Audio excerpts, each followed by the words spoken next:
지금 이제 이 검찰이 막바지 수사를 하고 있는데, 예. 우병우 전 수석의 어떤 수사에서는 우리가 이제 좀 주목해 봐야 되는 게, 예. 정말 많은 의혹을 가지고 있는데, 검찰이 어디까지 건드려 줄 것인가. 그래서 최순실 국정농단과 관련된 부분, 그리고 우병우 라인으로 대표되는 어떤 검찰 인사 개입, 여기까지 완벽하게 건드려 줄 것인가. 그런데 지금 이제 8부 능선까지 와 있습니다. 어제 오늘 소환되신 분들, 소환이 아니죠. 참고인 조사를 한 분들을 보면은 예전에 세월호 수사 관련해서 어떤 그 압력을 행사한 것에 대한 참고인 조사를 할 수 있는 당시 부장검사와 그리고 당시 지검장에 대한 참고인 조사를 어제와 오늘 해서 그 부분까지는 이번에 좀 정리를 하고 넘어가지 않을까 싶습니다. 변환에 든 그 생각인데요. 그 우병우 수석을 얘기하면서 제가 방금 얘기한 게 어찌 보면 좀 놀리는 듯한, 자칫 잘못하면 명예훼손이 될 수 있는, 예를 들어 앞뒤가 똑같은 우병우, 이건 팩트지만 듣는 사람에 따라서는 기분이 나쁠 수 있거든요. 근데 우병우 수석이 지금 이렇게 통전등화, 위험한 환경에 처했는데 그럼에도 불구하고 저런 명예훼손으로 고발할까요, 안 할까요? 안 할 것 같습니다. 예, 이게 고발인가요, 고소인가요? 고소인데요. 고소죠. 명예훼손으로 고소가 되려면 어떤 명예를 훼손하는 어떤 구체적인 사실을 적시해가지고 해야 되는데, 사실은 앞뒤가 똑같은 번호 뭐 하면서 우병우, 뭐 우병우, 뭐 이거는 사실은 명예훼손 사실이라고 볼 수가 없는 거죠. 팩트라고 볼 수 있는 거죠. 아니요, 그러니까 팩트에 의해서 명예훼손이 되지만 아하. 이름이 앞뒤가 똑같다라는 그 말로 그 우병우 전 민정수석의 명예를 훼손할 수 있는 내용이냐라는 그 평가가 달라질 건데요. 우병우 전 수석 입장에서는 왜 개돼지 같은 인간이 내 이름을 거론하냐? 아니죠. 그거는 안 되는 거죠. 그건 안 되는 근데 거예요? 이제 다만 이런 게 있을 수 있죠. 지금 우병우 전 민정수석 같은 경우에는 국민의 굉장한 지탄을 받고 있지 않습니까? 그런데 제가 정봉주 의원님께 이런 우병우 같은 놈 이렇게 하면은 사실은 어떻게 보면 이거는 명예훼손이 될 가능성도 있는 거죠. 저의 명예훼손이 우병우의 명예. 아니죠. 정봉주 의원님의 명예훼손이 되는 거죠. 저는 명예가 없어요. 그러니까 지금 이렇게 해도 명예훼손으로 고소 못한다. 네, 우병우 뭐 이런 거에 대해서는 뭐 이름이 뭐 앞뒤가 똑같다는 그게 어떻게 뭐 명예훼손이 제가 되겠습니까? 트라우마가 좀 있어갖고 명예훼손으로 감옥을 갔다 온 적이 있어갖고. 최 교수님. 예. 진짜 우리는 진짜 우병우 수석한테 어떻게 이렇게 오랫동안 버티죠? 그러니까요. 이 국민들의 분노가 이렇게 큼에도 불구하고 구속영장도 기각이 되고 지금도 계속 활보하고 계시는 모습을 보면 국민들이 참 이게 화도 나고요. 안타깝기도 하고 이런 거죠. 그래서 이번에는 정말 검찰이 46명을 참고인 조사를 했다고 합니다. 그중에는 세월호 당시에 광주지검장을 했던 분도 조사를 했고 지금 변호사로 개업했고요. 고검장 승진을 못하고 옷을 벗었다는 그렇죠. 분이죠. 그게 왜냐하면 1, 2, 3 정장을 처벌하려고 했더니 그걸 못하게 했는데 처벌을 했거든요. 그러다 보니까 그게 이제 문제가 돼서 뭐 이건 설입니다만 그것도 뭐 확인되지 않은 거니까 검찰 아니라고 얘기하겠죠. 그것 때문에 고검장 승진에 탈락했다라는 그런 말들이 있습니다. 그것 때문에 변호사로 개업을 했고요. 그분까지 조사를 했고 또 실제 민정수석실에 근무했던 사람들도 불러서 조사를 했고 그래서 검찰이 일단 칼을 가는 것 같아요. 왜냐하면 아시는 것처럼 특검에서 마지막 박영수 특검이 그런 얘기 했지 않습니까? 식사하는 자리에서 다음번에 청구하면 100% 발부될 거다. 그런데 검찰에서 청구를 안 하거나 또는 발부를 못 받았을 때 구속영장을 그랬을 때는 후폭풍이 클 수밖에 없잖아요. 또다시 봐주기 논란이 생길 수밖에 없는 상황이기 때문에 철저히 준비를 하는 것 같습니다. 다만 이번에는 개인 비리 문제는 포함시키지 않았어요. 그 부분은 아마 여러 가지 정황적으로 증거가 부족했는지 그 부분은 집어넣지 않고 세월호 사건 관련해 또 직권남용 이 부분을 대해서만 최순실 사태를 제대로 파악하거나 아니면 조치하지 못한 부분 이 부분에 대해서 조사를 해서 이 부분을 가지고 아마 구속영장을 청구할 가능성이 높다고 봅니다. 타 방송에서 방송한 것 같은 우리 고지열 기자가 이런 얘기를 하더라고요. 자범과 중범 사이에서 정리할 것 같다. 그리고 이것이 이제 국기문란, 국기문란이 아니라 국정농단 여기까지는 안 갈 것 같다라고 이렇게 봤는데. 김남국 변호사님께서 보기에 지금 이제 세월호 수사 외압 의혹에 대해서 지금 줌을 오므리고 있거든요. 그러니까 줌업을 하고 있는 중에 검찰이 왜 그렇습니까? 이게 무슨 혐의고 무슨 법률 위반이고 왜 검찰이 이 부분에만 집중적으로 카메라를 들이대고 있는지. 네, 사실은 이제 세월호와 관련된 수사의 외압을 행사했다라고 지금 하는 이 부분은 직권남용과 관련된 범죄입니다. 이제 검찰을 특수본부에서 이 부분에 대해서 초점을 맞춘 이유는 입증이 쉽다라고 생각을 하는 것 같습니다. 시참말로 딱 떨어진다. 딱 떨어진다라기보다는 조금 더 증명하기 쉽다라고 판단을 하는 것 같습니다. 그럼 똑 떨어진다. 왜냐하면 이제 직권 남용과 관련해서 외압이 실제 있었는지 여부를 조금 확인을 하려고 한다면 예. 첫 번째는 우병우 전 민정수석이 당시에 검사에게 수사검사에게 직접 전화한 사실이 인정돼야 됩니다. 근데 뭐 2014년도의 일이기 때문에 사실은 녹취나 통화 기록을 찾기가 확인하기가 어렵습니다. 예. 그런데 이제 이 부분과 관련해서 우병우 전 민정수석이 지난 청문회 때에 전화한 사실을 인정을 인정했죠. 했습니다. 예. 그렇기 때문에 일단 전화한 사실이 인정이 됐기 때문에 한 단계 더 넘어간 것이죠. 다만 이제 우병우 전 민정수석은 이 전화한 내용과 관련해서 당시에 수사팀과 해경과의 어떤 충돌이 있었기 때문에 청와대 입장에선 이 부분을 조금 정리할 필요가 있어서 내용을 전달한 것일 뿐이다라고 이야기를 했지만 이 부분에 대해서 수사를 진행했던 윤대진 그 형사 2부장, 광주지검의 형사 2부장은 현재 부산지검 2차장. 2차장으로 있는데 이 부분과 관련해서 명확하게 진술을 하고 있는 것으로 보입니다. 아하. 외압이었다라고 지금 평가를 이야기를 하고 있고요. 예. 단순하게 외압이 그친 것이 아니라 영장 집행을 막았다는 겁니다. 이 영장 집행을 어디를 막았냐라고 하냐면 이 해경의 본청이 있고 예. 그 상황실에 전산 서버실이 있는데 본청에만 압수수색을 하고 상황실에 서버를 하지 말라라고 했다는 겁니다. 그런데 이제 수사팀 입장에서는 받아들이기 어려운 이 주장인 것이죠. 아니, 영장에 이렇게 적시되어 있지 않나요? 본청에 대한 압수수색입니까? 아니면 세월호 관련한 압수수색이었습니까? 그거는 중요한 것이 아닙니다. 그러니까 중요하지 영장을 않아요? 발부받을 때에 어떤 곳, 본청이다라는 어떤 위치를 특정하게 되어 있는데요. 사실은 만약 본청만 특정되어 있다라고 한다면 다시 영장을 청구를 해가지고 그 전산 서버실을 또 압수수색을 하면 되는 겁니다. 예. 그런데 우병우 전 민정수석이 원하지 않았던 것은 이 해경의 상황실 서버를 압수수색을 하지 말라는 겁니다. 이 상황실 서버가 왜 중요한 거냐면 이 상황실 서버에 사실은 교신 기록이나 이런 내용이 있기 때문에 오히려 본청의 어떤 컴퓨터나 서버보다는 더 상황실이 중요하죠. 더 중요한 것이죠. 청와대하고 교신한 기록이 있기 그렇죠. 때문에. 그렇기 잠깐만요. 때문에. 그 쫙 가면 우리 시청자분들이 헷갈릴 수 있으니. 네. 자, 그러면 우병우 그 양자의 이 증언이나 진술 이런 게 무척 중요해요. 예. 우병우 수석은 본인의 주장이 그거 별관이나 이런 것은 적시되어 있지 않으므로 별관에 있는 서버를 압수수색을 하려면 영장을 다시 받아와라라고 얘기를 한 건지 아니면 별관에 있는 서버는 압수수색 품목에서 제하라고 했던 건지. 그게 중요하지 않는 겁니다. 아, 또 왜 중요하지 그러냐면 않아요? 민정수석이 예. 민정수석의 역할이 뭡니까? 민정수석이 법원에서 압수수색을 하는 것에 대해서 하라 말아라 할 수 있는 권한이 있습니까? 전혀 없는 것이죠. 해경에서 이것은 압수수색이 영장의 범위를 넘어가는 것이기 때문에 우리가 받아들일 수 없다라고 해경은 그렇게 주장할 수 있을지 모르겠지만 해경에서 반대하고 영장을 다시 받아와라라고 다시 말을 해경이 할 수 주장하면 되지. 그렇죠. 느닷없이 민정수석에서 민정수석이 하지 말라라고 할 수가 있는 것이 아닌 거죠. 감나라 배나라 할 일이 아니다. 이유가 없는 거죠. 이게 직권남용이다. 그렇죠. 그 다음에 이제 하나 또 이제, 물론 이제 내용이나 어떤 이런 부분을 서로가 다르게 주장을 할 수는 있지만, 이 부분과 관련해서 형사 2부장, 일개 부장검사가 해경의 전산실 서버를 압수수색 하느냐 마느냐, 그런데 민정수에서 하지 말라는 어떤 전화가 왔다라고 한다면, 이거를 본인 선에서 결정을 할 수 있지 않았을 거라고 생각이 됩니다. 분명히 당시에 지검장이었던, 광주지검장이었던 그 변찬우 예. 지검장에게도 보고를 했을 것으로 보고를 생각이 되고요. 했죠. 예. 그렇다고 한다면 이 부분에 대해서 수사팀 간의 논의, 그리고 또 변찬우 지검장이 어떻게 하라라고 하는 어떤 그런 지시가 있었다라고 한다면 두 사람의 진술 내용이 확보가 된다라고 한다면 우병우 전 민정수석이 이 부분에 대해서는 빠져나갈 수 없다라는 겁니다. 또 특히나 이분이 이 두 사람의 어떤 진술이 그냥 보통 일반인의 진술이 아니라 수사를 수십 년간 하는 어떤 법조인과 검사의 진술이기 때문에 예. 훨씬 신빙성이 높고 직권남용과 관련해서 법적으로 유죄를 처벌하는 데 굉장히 유력한 증거가 될 수 있다는 것이죠. 알겠습니다. 예. 여기서 뭐 이거는 그냥 좀 부차적인 것이긴 하지만 어쨌든 그 뒤에 윤대진 부장검사는 차장으로 승진을 했고 그 다음에 이 변찬우 당시 광주지검장은 옷을 벗었잖아요. 예. 네.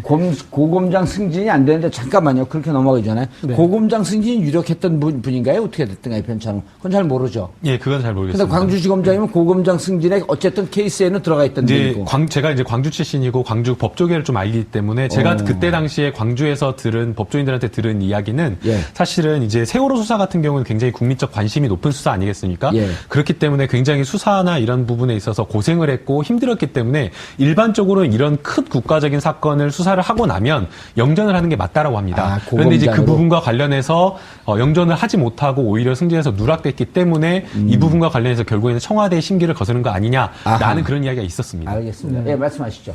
그 구정 기자님. 동명이인일 수 있는데 예. 윤대진 검사가 이 2001년에 이용호 게이트 특검팀의 우병우 검사가 당시 특별수사관으로 일을 했는데 예. 거기에 윤대진 검사 이름이 나와요. 예. 그래서 동명이인일 수도 있지만 어쨌든 이제 그런 그 같이 일했을 수 있는 이제 그런 게 있고 어쨌든 그 뒤에 한 명은 승진을 하고 한 명은 옷을 벗었단 말이에요.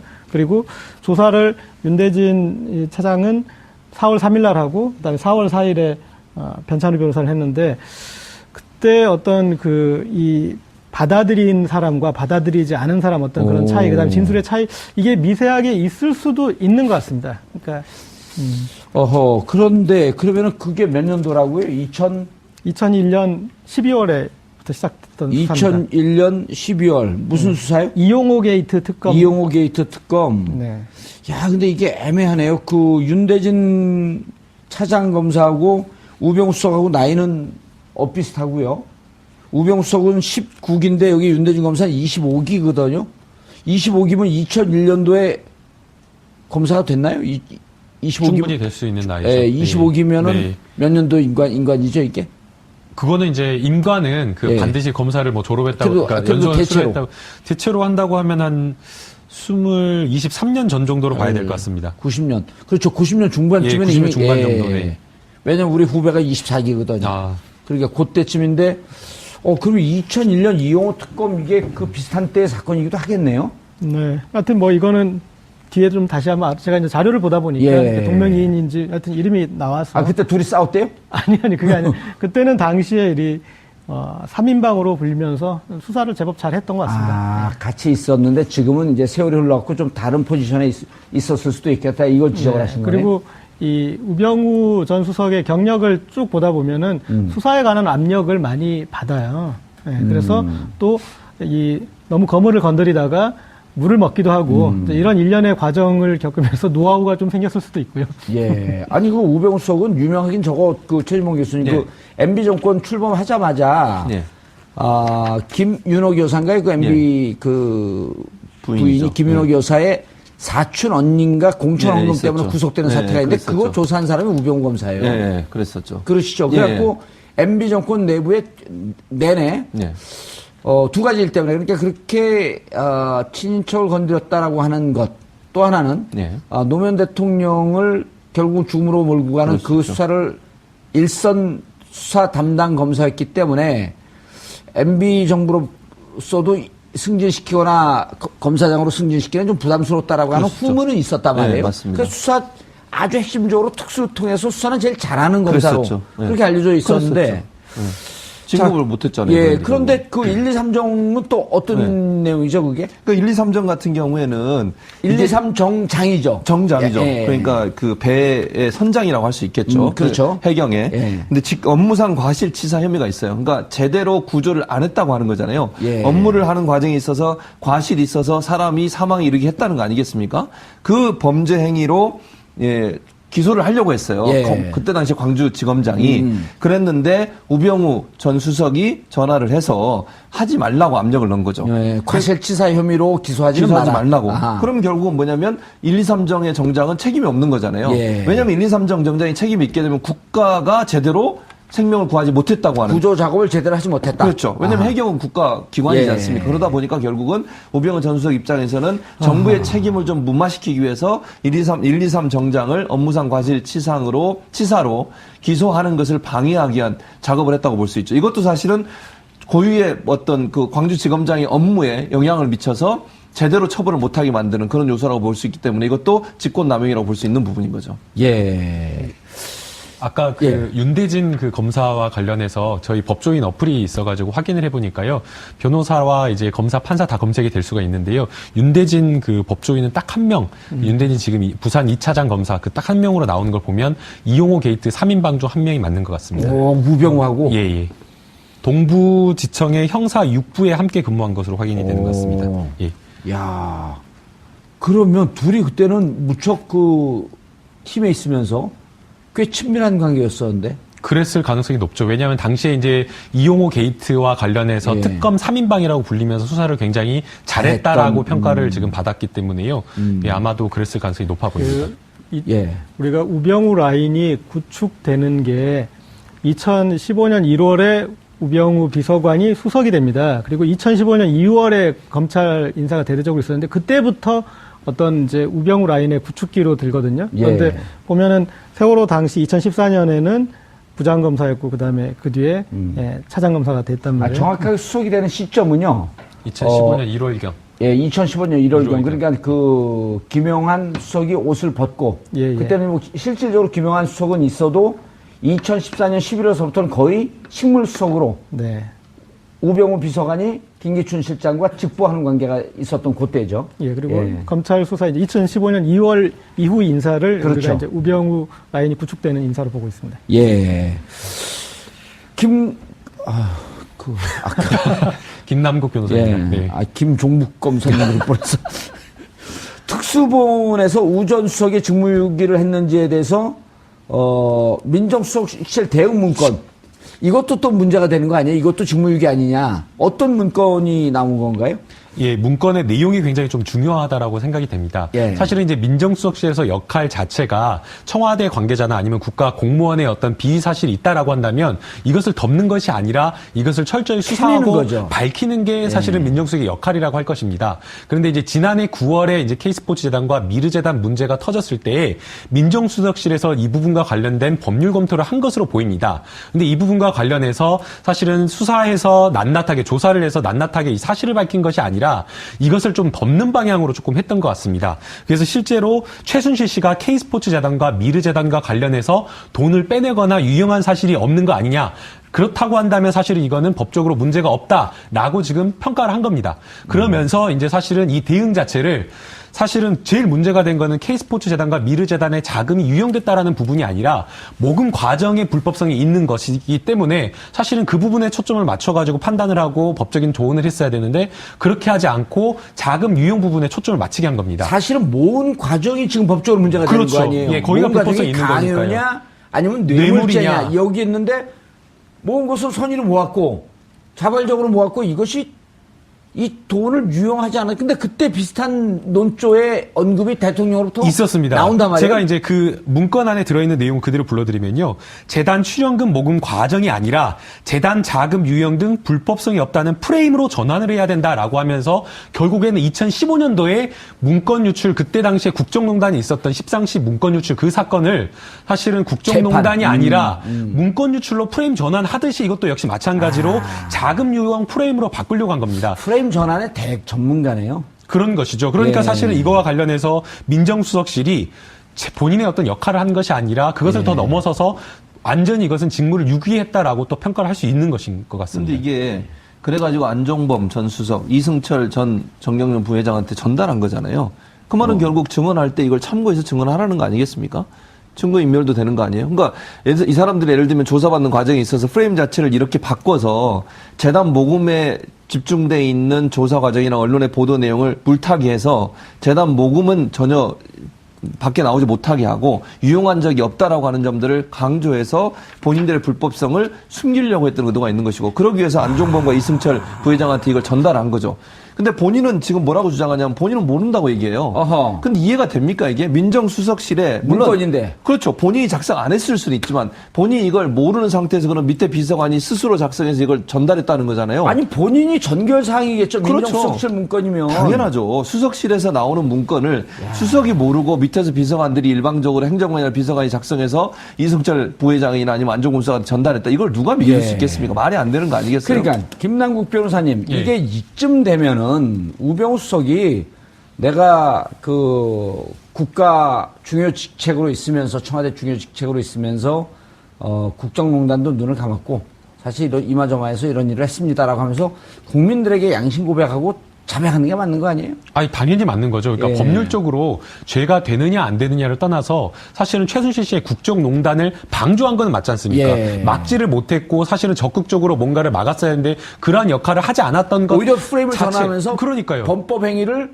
가리려고 했던. 그러니까요. 그게 지금 한 번이 아니라 예. 두 번 아니겠습니까? 그렇죠. 한번 2015년도에 한 번 그때 있었는데 그걸 문건 유출로 프레임을 전환해서 한 번 완전히 성공을 한 거죠. 예, 그건 근데 2014년 11월입니다.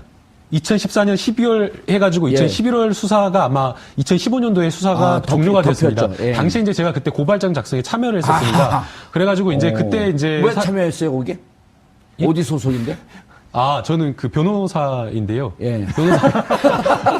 변호사이기 때문에 고발장 작성을 그럼 참여할 수가 어디 있는. 단체에서 했을 거 아니에요? 단체, 그 당시에 이제 새정치민주연합이 그때 이제 박범계 의원님이 진상조사위원이어가지고요. 그때 거기- 그래서 외부에 이제 변호사들을 위촉해가지고 고발장 작성과 법률적인 어떤 조언을 해주는 어떤 그 변호사인 변호사로 줄 있었습니다. 알고요. 그래서 차제 우병우 수석에게 이제 양심 고백하고 자수하라고 자수하는 게 아니라 이제 좀 국민들에게 이런 부분에 대해서 좀 자백하고 검찰 출두해서 좀 잘해라.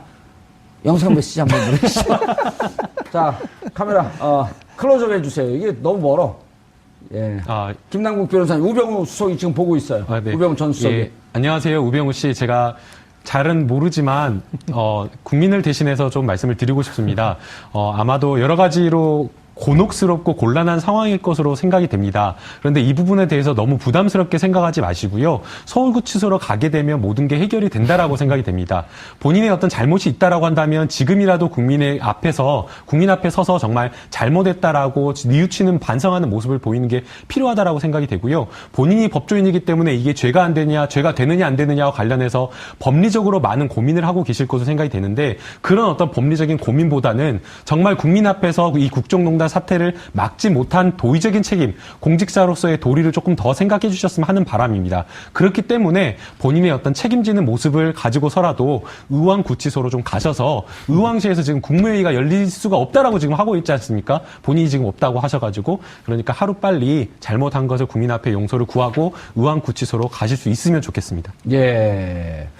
자, 김남국 변호사님께서 우병우 전 수석에게 보낸 그 영상 한마디만 더 해도 메시지고요. 될까요?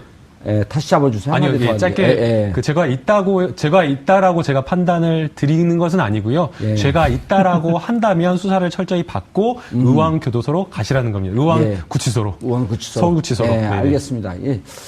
재미가 들렸고 이제 2차까지예요. 일자로 끝내지 않고 우리 PD님들께서 그 방송이 끝난 다음에 짤방으로 만들어서 특히 이제 김남국 변호사가 우병우 전 수석에게 보내는 영상 메시지. 왜냐하면 국민들이 실질적으로 우병우 수석에게 이런 얘기를 전할 수가 없습니다. 그래서 영상 메시지를 만들어서 유튜브나 이런 데 올려드리면 또 많은 우리 시청자분들께서 여기저기 좀 퍼날려서 우병우 전 수석과 우병우 전 수석의 측근들이 꼭 볼 수 있도록 도와주셨으면 하는 바람입니다. 제가 이런 얘기를 하더라고요. 잡범과 중범 사이에서 정리할 것 같다. 그리고 이것이 이제 국기문란이 아니라 국정농단. 여기까지는 안 갈 것 같다라고 이렇게 봤는데, 네. 김남국 변호사님께서 보기에 지금 이제 세월호 수사 외압 의혹에 대해서 지금, 줌을 오므리고 있거든요. 그러니까 줌업을 하고 있는 중에 검찰이. 예. 왜 그렇습니까? 이게 무슨 혐의고, 무슨 법률 위반이고, 왜 검찰이 이 부분에만 집중적으로 카메라를 들이대고 있는지. 네, 세월호 사실은 이제 세월호와 관련된 수사의 외압을 행사했다라고 지금 하는 이 부분은 직권 남용과 관련된 범죄입니다. 이제 검찰을 특수본부에서 이 부분에 대해서 초점을 맞춘 이유는 입증이 쉽다라고 생각을 하는 것 같습니다. 실체말로 딱 떨어진다. 딱 떨어진다라기보다는 조금 더 증명하기 쉽다라고 판단을 하는 것 같습니다. 그럼 똑 떨어진다. 왜냐하면 이제 직권 남용과 관련해서 외압이 실제 있었는지 여부를 조금 확인을 하려고 한다면 첫 번째는 우병우 전 민정수석이 당시에 수사검사에게 직접 전화한 사실이 인정돼야 됩니다. 근데 2014년도의 일이기 때문에 사실은 녹취나 통화 기록을 확인하기가 어렵습니다. 그런데 이제 이 부분과 관련해서 우병우 전 민정수석이 지난 청문회 때에 전화한 사실을 인정을 했습니다. 그렇기 때문에 일단 전화한 사실은 인정이 됐기 때문에 한 단계 더 넘어간 것이죠.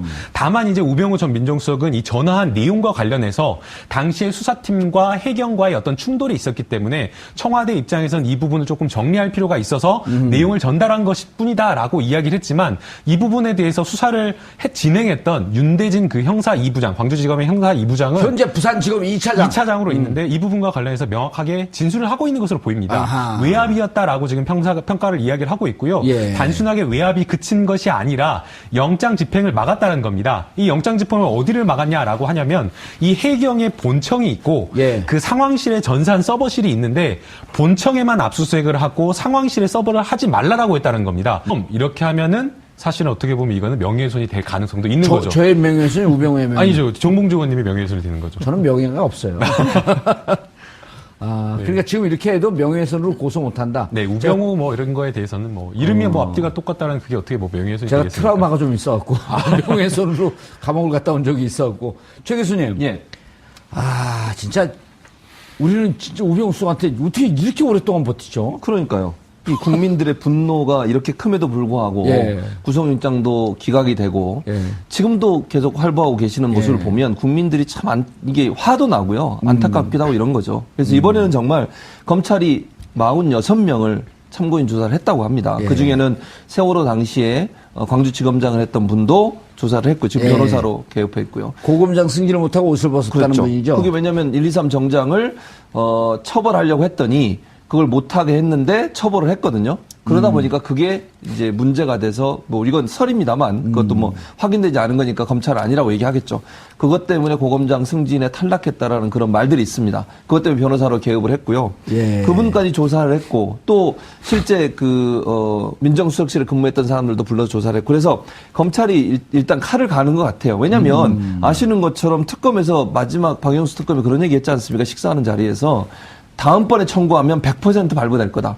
그런데 검찰에서 청구를 안 하거나 또는 발부를 못 받았을 때 구속영장을 그랬을 때는 후폭풍이 클 수밖에 없잖아요. 예. 또다시 봐주기 논란이 생길 수밖에 없는 상황이기 때문에 철저히 준비를 하는 것 같습니다. 예. 다만 이번에는 개인 비리 문제는 포함시키지 않았어요. 아하. 그 부분은 아마 여러 가지 정황적으로 증거가 부족했는지 그 부분은 집어넣지 않고 세월호 사건 관련해 또 직권남용 이 부분을 대해서만 최순실 사태를 제대로 파악하거나 아니면 조치하지 못한 부분 이 부분에 대해서 조사를 해서 이 부분을 가지고 아마 구속영장을 청구할 가능성이 높다고 봅니다. 예, 타 방송에서 그 방송하는 것 같은 우리 고재열 기자. 근데 이제 수사팀 입장에서는 받아들이기 어려운 이게 주장인 것이죠. 아니, 영장에 이렇게 적시되어 있지 않나요? 본청에 대한 압수수색입니까? 아니면 세월호 관련한 압수수색이었습니까? 그거는 중요한 것이 아닙니다. 그러니까 중요하지 영장을 않아요? 발부받을 때에 어떤 곳, 본청이다라는 어떤 위치를 특정하게 되어 있는데요. 사실은 만약 본청만 특정되어 있다라고 한다면 다시 영장을 청구를 해가지고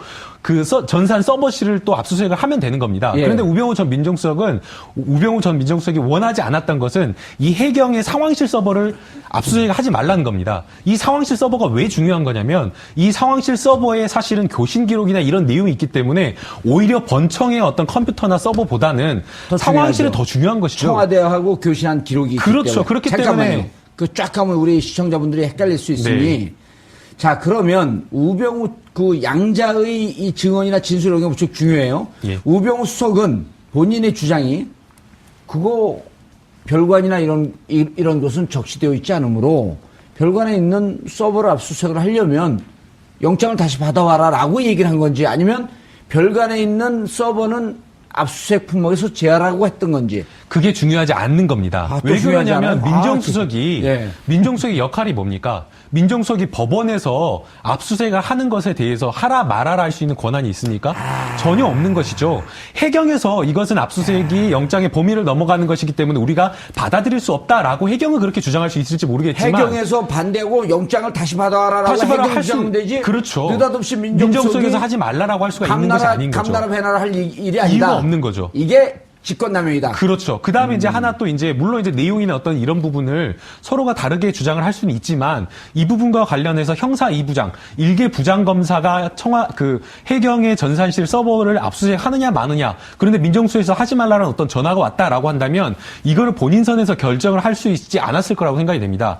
분명히 당시에 지검장이었던, 광주지검장이었던 그 변찬우 예. 지검장에게도 보고를 했을 것으로 보고를 생각이 되고요. 했죠. 예. 그렇다고 한다면 이 부분에 대해서 수사팀 간의 논의 그리고 또 변찬우 지검장이 어떻게 하라라고 하는 어떤 그런 지시가 있었다라고 한다면 두 사람의 진술 내용이 확보가 된다라고 한다면 우병우 전 민정수석이 이 부분에 대해서는 빠져나갈 수 없다라는 겁니다. 또 특히나 이분이 이 두 사람의 어떤 진술이 그냥 보통 일반인의 진술이 아니라 수사를 수십 년간 하는 어떤 법조인과 검사의 진술이기 때문에 예. 훨씬 신빙성이 높고 직권남용과 관련해서 법적으로 유죄를 처벌하는 데 굉장히 유력한 증거가 될 수 있다는 것이죠. 알겠습니다. 예. 여기서 뭐 이거는 그냥 좀 부차적인 것이긴 하지만 어쨌든 그 뒤에 윤대진 부장검사는 차장으로 승진을 했고 그다음에 이 변찬우 당시 광주지검장은 옷을 벗었잖아요. 예. 네. 고검장 승진이 안 되는데 잠깐만요. 그렇게 넘어가기 전에 네. 고검장 승진이 유력했던 분인가요? 어떻게 됐든가요? 변찬웅. 그건 잘 모르죠. 예, 그건 잘 근데 모르겠습니다. 광주지검장이면 고검장 승진에 어쨌든 케이스에는 들어가 있던 이제 분이고. 제가 이제 광주 출신이고 광주 법조계를 좀 알기 때문에 제가 그때 당시에 광주에서 들은 법조인들한테 들은 이야기는 예. 사실은 이제 세월호 수사 같은 경우는 굉장히 국민적 관심이 높은 수사 아니겠습니까? 예. 그렇기 때문에 굉장히 수사나 이런 부분에 있어서 고생을 했고 힘들었기 때문에 일반적으로 이런 큰 국가적인 사건을 수사를 하고 나면 영전을 하는 게 맞다라고 합니다. 아, 그런데 이제 그 고검장으로? 부분과 관련해서 영전을 하지 못하고 오히려 승진해서 누락됐기 때문에 이 부분과 관련해서 결국에는 청와대의 심기를 거스른 거 아니냐라는 아하. 그런 이야기가 있었습니다. 알겠습니다. 예, 말씀하시죠. 그 김정 기자님. 동명이인일 수 있는데 예. 윤대진 검사가 이 2001년에 이용호 게이트 특검팀의 우병우 검사가 당시 특별수사관으로 일을 했는데 예. 거기에 윤대진 검사 이름이 나와요. 예. 그래서 동명이인일 수도 있지만 어쨌든 이제 그런 그 같이 일했을 수 있는 이제 그런 게 있고 어쨌든 그 뒤에 한 명은 승진을 하고 한 명은 옷을 벗었단 말이에요. 그리고 조사를 윤대진 지금 이제 이 검찰이 막바지 수사를 하고 있는데 예. 우병우 전 수석의 어떤 수사에서는 우리가 이제 좀 주목해 봐야 되는 게 예. 정말 많은 의혹을 가지고 있는데 검찰이 어디까지 건드려 줄 것인가. 그래서 최순실 국정농단과 관련된 부분 그리고 우병우 라인으로 대표되는 어떤 검찰 인사 개입 여기까지 완벽하게 건드려 줄 것인가. 그런데 지금 이제 8부 능선까지 와 있습니다. 어제 오늘 소환되신 분들, 소환이 아니죠. 참고인 조사를 한 분들을 보면은 예전에 세월호 수사 관련해서 어떤 그 압력을 행사한 것에 대한 참고인 조사를 할 수 있는 당시 부장검사와 그리고 당시 지검장에 대한 참고인 조사를 어제와 오늘 해서 그 부분까지는 이번에 좀 정리를 하고 네. 넘어가지 않을까 싶습니다. 변환에 든 그 생각인데요. 네. 그 우병우 수석을 얘기하면서 네. 제가 방금 얘기한 게 어찌 보면 좀 놀리는 듯한 자칫 잘못하면 명예훼손이 될 수 있는 예를 들어 앞뒤가 똑같은 우병우 이건 팩트지만 예. 듣는 사람에 따라서는 기분이 나쁠 수 있거든요. 근데 우병우 수석이 지금 이렇게 통전등화 위험한 환경에 처해 있는데 그럼에도 불구하고 저런 명예훼손으로 고발할까요 안 할까요? 안 할 것 같습니다. 예, 이게 고발인가요 고소인가요? 고소인데요. 고소죠. 네. 명예훼손으로 고소가 되려면 어떤 명예를 훼손하는 어떤 구체적인 사실을 적시해가지고 해야 되는데 사실은 앞뒤가 똑같은 번호 뭐 하면서 우병우, 우병우 이거는 사실은 명예훼손 사실이라고 볼 수가 없는 거죠. 팩트라고 볼 수 있는 거죠. 아니, 그러니까 팩트에 의해서 명예훼손이 되지만 아하. 이름이 앞뒤가 똑같다라는 그 말로 그 우병우 전 민정수석의 명예를 훼손할 수 있는 내용이냐라는 그 평가가 달라질 건데요. 우병우 수석 전 수석 입장에서는 왜 개돼지 같은 인간이 내 이름을 거론하냐? 아니죠. 그거는 안 되는 거죠. 그건 안 되는 근데 거예요? 이제 다만 이런 게 있을 수 있죠. 지금 우병우 전 민정수석 같은 경우에는 국민의 굉장한 지탄을 받고 있지 않습니까? 예. 그런데 제가 정봉주 의원님께 이런 우병우 같은 놈